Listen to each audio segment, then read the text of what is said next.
This journey is something I have to do. Now she's traveling across time to a new world and a murderer over 300,000 years old.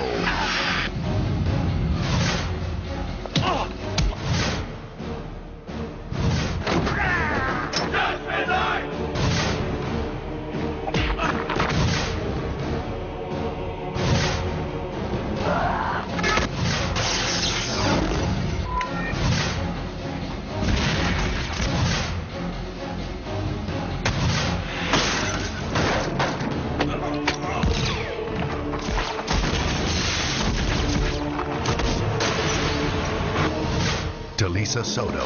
Truly are one of us. Roger Daltrey. Guess again. Vampirella.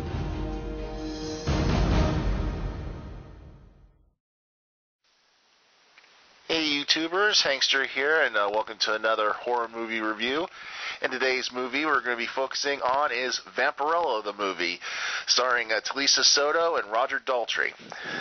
Now, of course, this movie was, I think it was directed by Roger Corman, and it came out around the mid-90s. I think it was around 1996, around the time Vampirella was really big in comics again.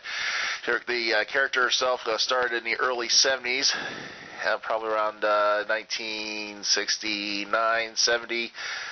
And, of course, basically was a comic book answer to the Jane Fonda movie Barbarella, and pretty much instead of a pure space-age chick, it was a space-age vampire.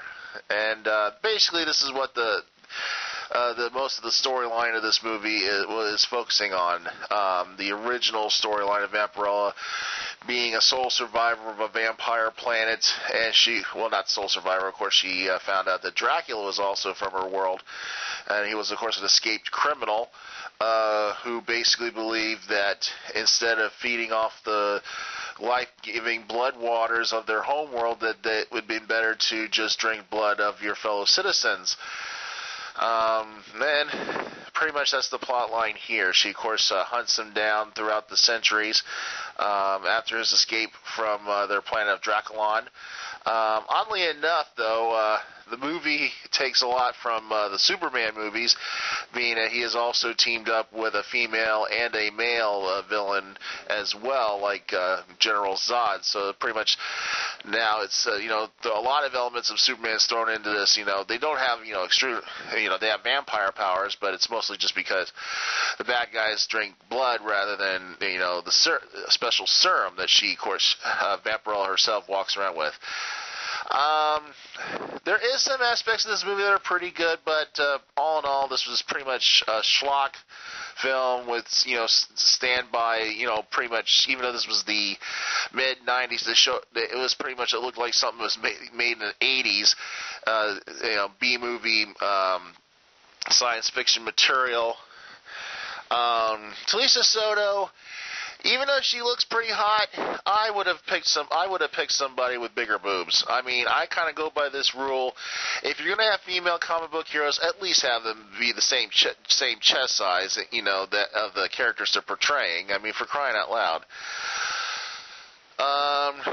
Roger Daltrey, not too bad as Dracula, but they say, oh, let's make him a rock star. Yeah, like not everybody knows that Roger Daltrey is the lead singer of The Who. But I mean, I'm not totally going to put down Talisa Soto. She is pretty hot. She, of course, was a Bond girl, and of course was also in both Mortal Kombat movies as Katana. But I just don't know. I think she's just got her boobs done or something. and this outfit, it was some sort of facsimile. I don't know why they think that was a okay outfit to wear. It looked like it was put together with edible underwear. I mean, I've seen a lot of Vampirella models out there, women that dress up like Vampirella. I mean, there's professional Vampirella models out there, originally with Harris Comics, and I think even, now that Vampirella's with Dynamite Comics. When you see a model, I mean, they can wear the actual outfit. This facsimile, which is, more straps and stuff on there. Just, I know it's an action film and all that, and they try to, I mean, how far are you going to go with modesty? And for Pete's sake, there is nudity in this movie. Yeah, I said to say this is definitely another movie not to have the kids watch because of the violence and, obvious violence and sex. I mean, if you're that kind of person, I mean, I'm not the kind of person who wants to ban it from television or anything, but if you're a parent who's concerned about what your kid watches, go, just do it yourself. Turn off the TV, change the channel. That's what the remote's for. But, all in all, it's an okay movie. They could have done a lot better with the special effects and the costumes and everything, not to make it some sort of cheesy B-movie schlock film. And could have, improved on the, and improved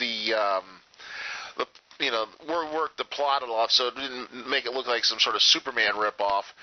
And of course, by this time in the comic books, they're kind of getting away with the original Vampirella storyline that she was, maybe she did, that was a false memory, and she was actually a daughter of a demon, demoness, the legendary demon Lilith, and all that, rather than just being some sort of,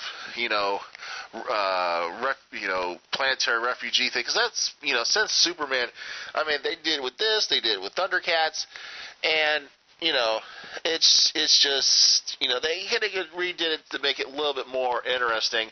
I wish they could have gotten a bigger budget and all that to make this movie. But, I mean, there is some aspects of it that was pretty good. Of course, Vampirella teams up with an anti-vampire group run by the government. And, of course, Van Helsing's in it, not the, this is Adam Van Helsing, his descendant, that of course, they fall in love and da-da-da. This was pretty much basically a part of a series of Roger Corman movies that came out in the mid-'90s,